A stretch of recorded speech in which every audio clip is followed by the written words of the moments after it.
Hello and welcome along to the Property Academy podcast. I'm your host, Ed McKnight. And I'm Andrew Nicol. And today on the show, we're talking about debt to income ratios. I've had so many of you texting me over the weekend wanting us to talk about these because these have just been talked about within the media by the Reserve Bank Governor, Adrian Orr. This is after the exchange of letters between the Finance Minister, Grant Robertson, and the Governor of the Reserve Bank. And these got a bit of press about a year ago, I think, or a couple of years ago. They were kind of the hot topic. And then there was actually quite a lot of commentary from some of the guys in banking and JB from Squirrel saying, well, you know, we don't have this at the moment, but we pretty much do.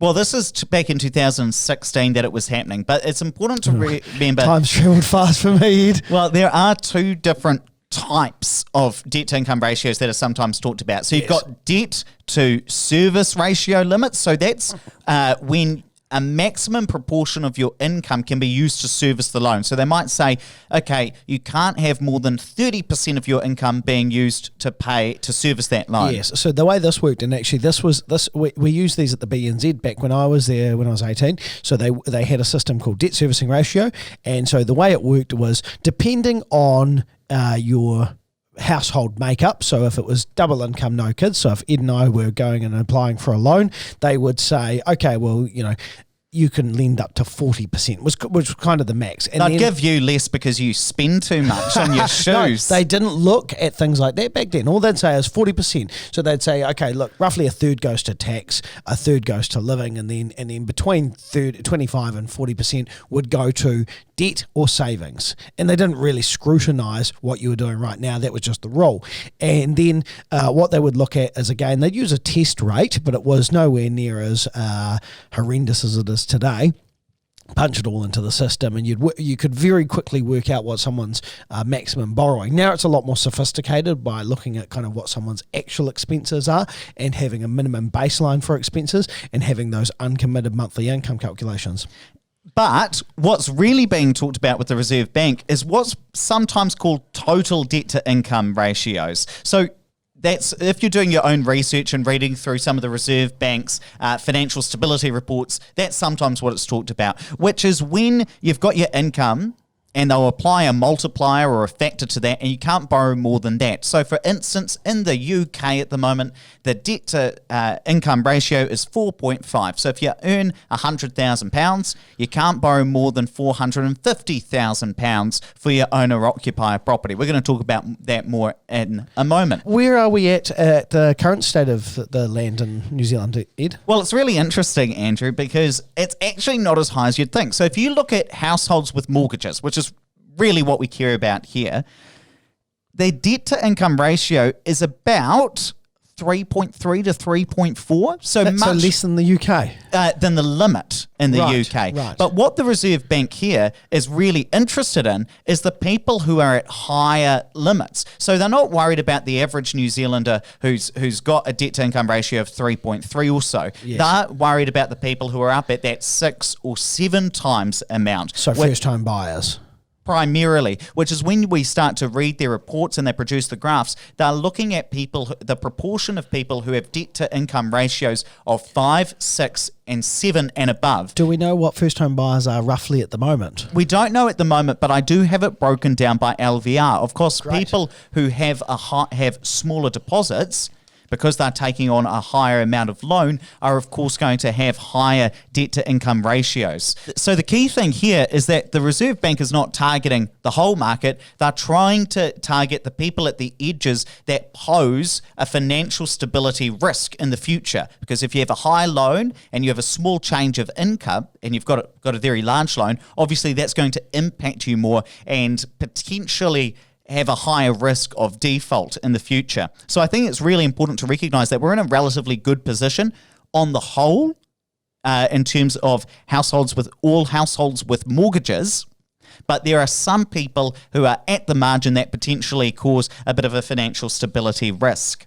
So the key takeaway there is that even if we bring in debt to income ratios, it's not going to affect the median household. And of course, you might be really surprised. Well, wait a second. How is it that the average is so low? Remember, just because the house price, average house price in New Zealand or median house price hit $725K in October 2020, Not everybody is borrowing, and only a small amount of people are borrowing at 80%. Not everybody maxes out their LVR and borrows that absolute max that they can purchase. There are a lot of people out there, a lot of homeowners who are buying their fourth house and have built up equity, both because they've paid down mortgages, but they've had their house increase in value. Yes. So you might have a $100,000 mortgage and still be buying an $800,000 property because you've had that equity build up over time. And that's what a lot of people forget about and a lot of people miss, especially first home buyers. They think everybody is maxing out their borrowing.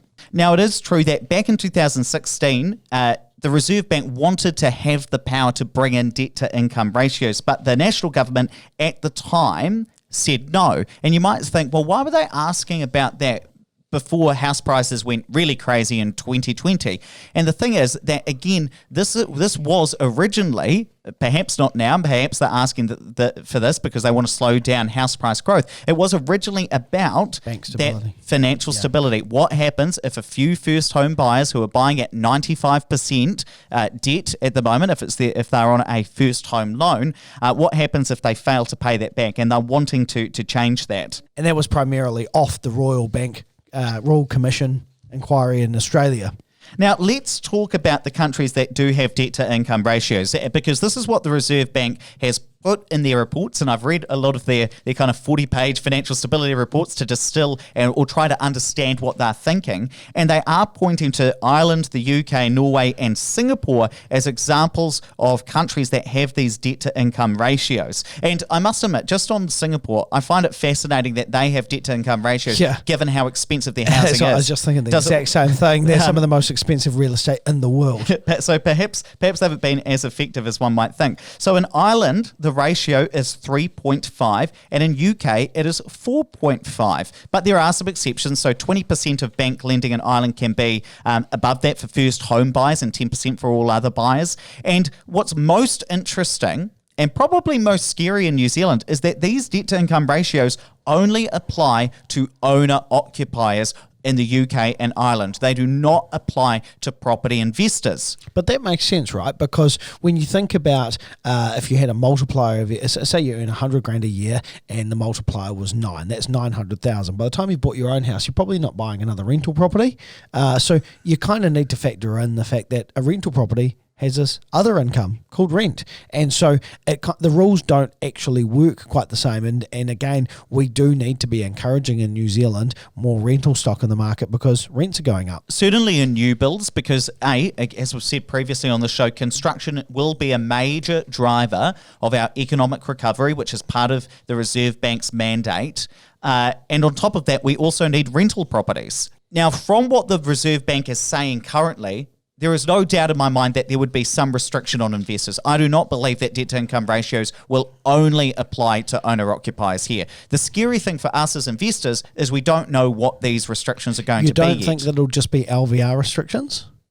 No, I think there'll probably be some restriction on it because investors who are at higher LVRs definitely are at higher debt-to-income ratios. Wow, have you got a graph for that? I do. Do you want to walk us through it? No, you take us through it because I'm just trying to figure out whether or not my reading of this is correct.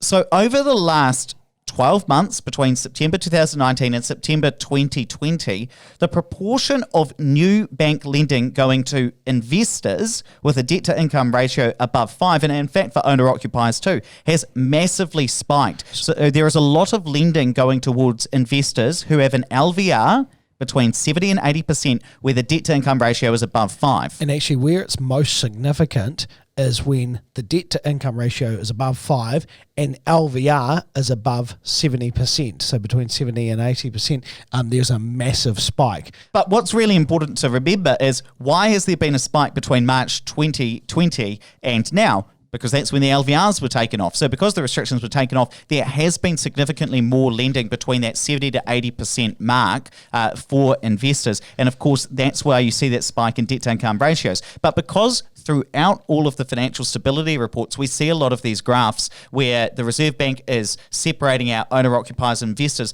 That's why my read of it, if I read between the lines, I think there will be some restriction for investors, but I don't believe that it will be fully turned off. And I don't think that we're going to see house prices screaming to a halt necessarily just because that. And in fact, we've got another episode coming up where we look at how New Zealand house prices have increased relative to the world, so you can get a sense of that as well. And actually, there was an interesting comment in one of JB from Squirrel's blogs that came out last week, and he was talking about, the implementation of debt to income ratio rules. And the last paragraph was, at the pace of house price inflation will slow down from a hectic 3.5% of October and 2.6% of September, probably back towards a 1% a month, which is still huge. That is absolutely true. And the other thing I just want to do is put that into the international context. So if the question is, will debt to income ratios cause house price increases to fall to 0%? So are we going to see house prices flatline? Well, remember, debt to income ratios came in Ireland in 2015. Those are called loan to income ratios over there, by the way, at 3.5 times income. Well, over the last 4 years since they've been introduced, we have seen Irish house prices increase 26.7%. So that's an increase of 7.5% or just over 7.5% per year. So significant increases, faster than what we have seen over the last 20 years if you take the last 20-year average in New Zealand. Now, of course, Irish house prices saw a massive crash in that 2007-2008 era. So perhaps there's a bit of bounce back there. But if the question is, will debt-to-income ratios cause house prices to flatline? The international evidence doesn't suggest that that's going to be true. While I think investors need to be cautious, while I think investors need to be reading about this and thinking about it, I don't think we've got to be having a fire sale. I don't think we have to get rid of our investment properties or say property investment in New Zealand is over. And actually that leads on to a question that Ed had for me. At what rate of increase for house prices would you switch to another investment class? Which is a great question. Now, I guess the way I'd answer this is it depends how much cash you've actually got. If you've got $4 million in the bank and you're going to be using that cash, then obviously you want a better return on your property based on the cash flow and the growth than you would if you put it into a managed fund or shares or something. Now, shares, usually you might get a 10% return on average over a long period of time. So for me, I would want to see, a yield of kind of 5%, let's just say on average, and I'd want to see kind of growth at 5% if I was using that cash. If on the other hand, I was using the bank's money to invest, I wasn't putting my own money in, I was using my equity, then who cares? If you get a 1% increase, especially now because a lot of properties are cash flow positive, if it's generating me an income per week and I get 1% growth, it's 1% on money that I never had, the equity in my house.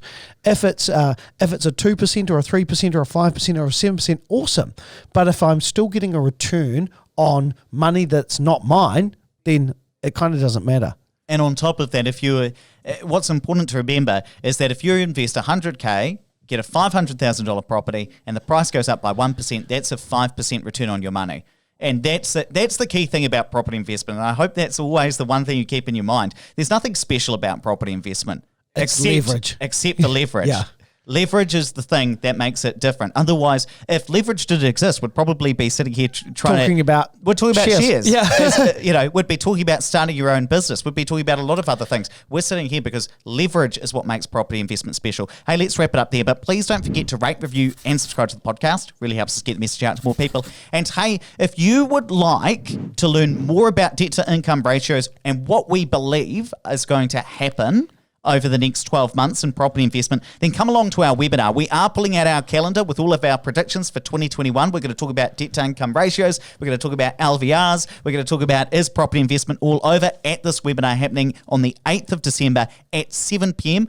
I'm going to drop a link for that into the show notes, or send us a text. Our number is 5522 and I will text you back the link where you can register.